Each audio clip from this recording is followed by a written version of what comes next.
ചില ദിവസങ്ങളിൽ തലേ ദിവസം ഉറങ്ങുമ്പോഴേ നമുക്കൊരു പ്ലാനിങ് ഉണ്ടാവും ഇന്നെന്ത് കറി വയ്ക്കുമെന്ന്. അപ്പോൾ ഇന്നത്തെ ദിവസം എനിക്കൊരു പ്ലാനിങ്ങും ഉണ്ടായിരുന്നില്ല. അങ്ങനെ എഴുന്നേറ്റപ്പോൾ തന്നെ ദൈവം എന്ത് കറി വെക്കുമെന്ന് ഓർത്ത് എഴുന്നേറ്റപ്പോഴേക്കും പെട്ടെന്നൊരു ബുദ്ധി വന്നു. നമ്മുടെ ഫ്രിഡ്ജിലൊരു ബീട്രൂട്ട് ഇരിക്കുന്നുണ്ട്. അപ്പോൾ വേഗം തന്നെ ബീട്രൂട്ട് അരിഞ്ഞ് നമ്മുടെ ചട്ടിയിലേക്കാക്കി. അതിനകത്തേക്ക് കുറച്ച് പച്ചമുളകും പിന്നെ ആവശ്യത്തിന് ഉപ്പും പിന്നെ ഇതിനകത്തേക്ക് ഒരു സ്പെഷ്യൽ സാധനം ചേർക്കുന്നുണ്ട്, ചെമ്മീൻ.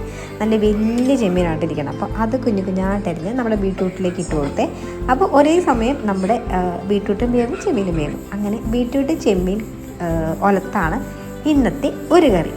ഇനി അടുത്ത ഒരു കറി എന്ന് പറയുന്നത് ഈ ചെമ്മീൻ തന്നെ കുറച്ച് കുടംപുളിയും കൂടി ഇട്ട് നമുക്ക് ചാറ് കറിയാക്കി വെക്കണം. അതായത് കുറച്ച് തേങ്ങാപ്പാലെല്ലാം ഒഴിച്ച്. അപ്പോൾ എന്തായാലും നമുക്ക് രണ്ട് കറി വേണം, ഒരു ചാറും വേണം, ഒരു ഒലത്തും വേണം. അപ്പോൾ ഇന്നത്തെ സ്പെഷ്യൽ ഇത് രണ്ടും ആക്കാമെന്ന് വിചാരിച്ച് അങ്ങനെ നമ്മുടെ ചെമ്മീനും അതിനകത്തേക്ക് കുറച്ച് മഞ്ഞൾപ്പൊടിയും കുറച്ച് ഉപ്പും ഇതുപോലെ തന്നെ കുറച്ച് കറിവേപ്പിലയും കുറച്ച് പച്ചമുളകും പൊടിയിട്ട് ആ ഒരു സംഭവം നമ്മൾ കുഞ്ഞു ചട്ടിയിലാക്കിയിട്ട് നമ്മുടെ ഗ്യാസിലേക്ക് വെച്ചു കേട്ടോ.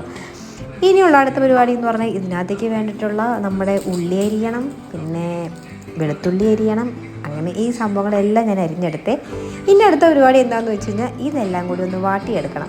അപ്പോൾ ഞാൻ ഇന്ന് വിചാരിച്ചു രണ്ടിനും കൂടി ഒറ്റ കൂട്ടുണ്ടാക്കാമെന്ന് വിചാരിച്ചു. അതായത് ഈ കുറച്ച് കൂടുതൽ ഉള്ളിയും എടുത്ത് കുറച്ച് കൂടുതൽ വെളുത്തുള്ളി എടുത്തു.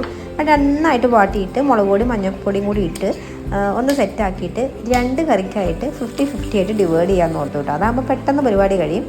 അങ്ങനെ ഞാൻ വേഗം തന്നെ മുളക് പൊടി മഞ്ഞൾപ്പൊടിയൊക്കെ ഇട്ട് നന്നായിട്ട് അത് വാട്ടിയിട്ട് കുറച്ച് ഭാഗം നമ്മുടെ ചെമ്മീനിലേക്ക് ഇട്ടു, കുറച്ച് ഭാഗം നമ്മുടെ ബീട്രൂട്ടിലേക്ക് ഇട്ടു കേട്ടോ. അങ്ങനെ പെട്ടെന്ന് തന്നെ നമ്മുടെ കറി റെഡിയായി. കറി കൊല്ലത്ത് പെട്ടെന്ന് റെഡിയായി.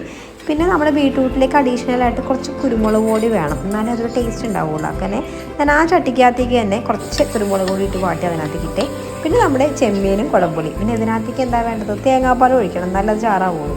അങ്ങനെ അതിനകത്തേക്ക് ഞാൻ കുറച്ച് തേങ്ങാപ്പാലും കൂടി ഒഴിച്ച് സംഭവത്തിന് ചാറ് കറിയാക്കി. ആഹാ, എത്ര പെട്ടെന്നാണ് ഞാൻ ഒരു ചാറ് കറി ഒരു ഉളുത്ത് കറി റെഡിയാക്കിയത്.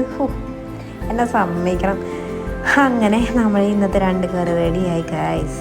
പിന്നെ ഒരു ക്ലീനിങ് ആയിരുന്നു, ഇതെല്ലാം കഴിഞ്ഞൊരു ക്ലീനിങ് ഉണ്ട്. അതും കൂടി കഴിഞ്ഞ് ഇന്നത്തെ സമാധാനമായിട്ടോ. അപ്പോൾ സബ്സ്ക്രൈബ് ചെയ്യാനും ലൈക്ക് ചെയ്യാനൊക്കെ ഒന്നും മറക്കരുത് കേട്ടോ. ബൈ.